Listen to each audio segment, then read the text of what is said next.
আসসালামু আলাইকুম। সবাই কেমন আছেন? আশা করি যে যেখানে আছেন সবাই অনেক ভালো আছেন এবং সুস্থ আছেন। আলহামদুলিল্লাহ আমরা অনেক ভালো আছি। ইনায়ামুজ ব্লগ থেকে আরও একটা নতুন দিনে নতুন ভিলেজ লাইফস্টাইল ব্লগ ভিডিও নিয়ে আপনাদের মাঝে চলে আসলাম। আশা করছি ভালো লাগবে। একটা লাইক দিয়ে পুরো ব্লগটির সাথেই থাকার অনুরোধ রইল। আর যদি আজকে নতুন হয়ে থাকেন সাবস্ক্রাইব করে দিয়ে নতুন বন্ধু হয়ে পাশে থেকে যাবেন আর সুন্দর একটা কমেন্ট করে যাবেন যাতে আপনাদের পরিবারে যেতে পারি। তো এখন হচ্ছে সকালবেলা আমরা জানলা দিতে আসছি, দেখতে পারছেন ইনার আব্বু কিন্তু জানলার খুঁড়াগুলো আর কি গাড়ি নিতেছে, পাশেও কাটি নিয়েছি সকালে। তো অল্প একটু আপনাদের সাথে শেয়ার করি ভাবলাম। তো অনেকটা সকালে আসছি, এখন কিন্তু অনেকটা বেলা হয়েছে, প্রায় 7:30 মতো বাজে। তো মেয়েও স্কুলে যাবো গা। তো আমি ইনার আব্বুকে বললাম তো আমি বাড়িতে যাই, এখন মেয়ে স্কুলে যাবে। তো ওকে আর কি রুটি পাইছে, তারপরে রাতের সবজি ছিল, তো ওতে আর কি খেয়ে গেছিল। এখানে কিন্তু এই যে বল্টু আমাদের সাথে এসে ওখানে শুয়ে আসছিল। তো এসে এই যে চাও বানিয়ে নিচ্ছি, আমরা দুজনে আর কি চা খাবো।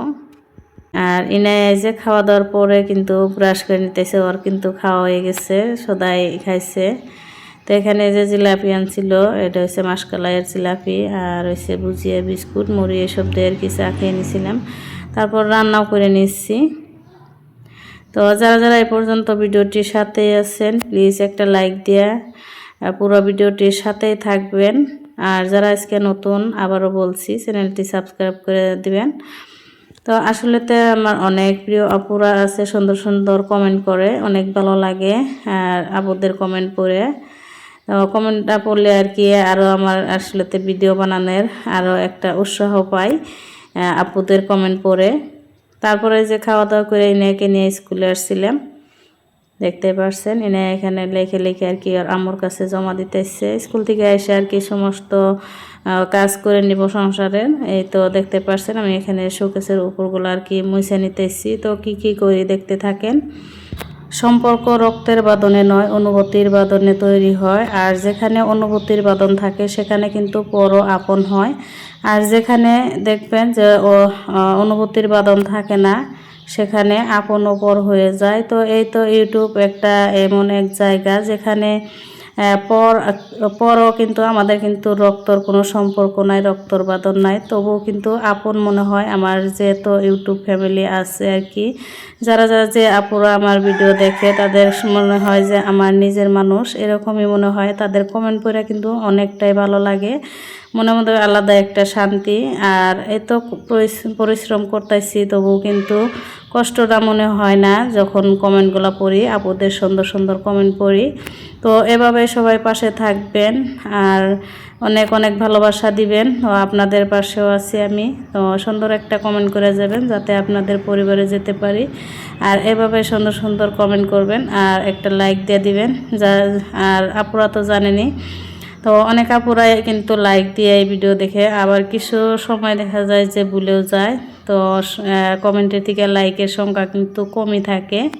তাই আমার প্রিয় আপুদেরকে অনুরোধ করে বলছি যে একটা লাইক দিয়ে পুরো ভিডিওটির সাথেই থাকবেন। তো আমি রুমগুলো আর কি গুছাইয়া ঝাড়ু দেওয়ার সময় আর কি এসে দেখি আমার মুরগি আর কি এখানে ডিম পাড়া বেরোইতেছে। তো এই তো ডিমগুলো পারছে। তো আমি 4 দিন ধরে আর কি ডিম উঠাই না। তো 4টা ডিম পারছে মুরগি, আর এখানে 3টা ডিম আছে যে খোয়ারের স্টেজে ডিম পারে। তো এখান থেকে আমি উঠাই নিয়ে আর কি ওখানে রেখে দিয়েছিলাম, ওই ঘরের দরজা খোলা ছিল না, পরে বললাম যে এখানে থই, তো পরে উঠাই নিব। তো আজকে আর একটা ডিম পারছে, তো একটা ডিম উঠাই আমি এখানে রেখে দিলাম, আর একটা পচা ডিম দিয়ে রাখছি, আর এখানেও একটা পচা ডিম আছে। আর সব মিলে 2 মুরগির যে 8টা ডিম হয়েছে। তো আমি 2 মুরগির ডিম এটি আজকে উঠাই নিব পরে। তো এখন যেহেতু কাজ করতেছি অন্য, তাই আর কি উঠাইলাম না, পরে উঠাবো। আর এই তো আমি বারান্দাটাও ঝাড়ু দিয়ে নিছিলাম। সকালে আর কি সবজি রান্না করছিলাম না, রাতে সবজি আসছিল, আর হচ্ছে মাছ ভাজি আসছিল, মাছ ভাজি আলু ভর্তা দিয়ে আর কি নেড়াবো খেয়ে গেছিল। এখন যে আগের ডিম আসছিল ঘরে যে, তো দিয়ে আমি 4টা ডিম সিদ্ধ করছিলাম, আরও 4টা আছে।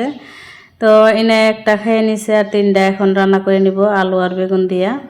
তো এই যে ডিম দিয়ে আর কি কষায় নিলাম, আগে ভালো করে ভাজে নিচ্ছি, তারপরে রান্না করে নিচ্ছি। আলু আর ডিম দিয়ে খাইতে কিন্তু অনেক মজা লাগে এই সবজিটা। তারপরে যে সমস্ত কাজ করে গোসল করে এখন আমি খাইতে আসলাম। ইনার আব্বু দেখি বাড়িতে আসছে। আমার কিন্তু এখন বিকেল হয়ে গেছে খাইতে খাইতে, তো বিকেলবেলায় আর কি ইনার আব্বু বাড়িতে আসছে। চিতই পিঠা নিয়ে আসছে বাড়িতে ভিজিয়ে খাওয়ার জন্য, তো ওইটাও আপনাদের সাথে শেয়ার করব কিভাবে ভিজাইলাম, কয়টা পিঠা নিয়ে আসলো। তো এখন এই যে ডিমগুলো উঠাই নিব। তো 8টা ডিম আসছিল ঘরে, সাইডে সিদ্ধ করছে, আরও সাইডে রয়েছে, আর এখন এই যে 8টা উঠাই নিব, সবটি মিলে 12টা ডিম। তো এভাবে হাঁস মুরগির ডিম উঠাইতে কিন্তু অনেক ভালো লাগে, যার জন্য কিন্তু এত কষ্ট করে হাঁস মুরগি পালা। তো দেখতে পারছেন অনেকগুলা ডিম। তো আজকের ভিডিওটি এ পর্যন্ত। আল্লাহ হাফিজ।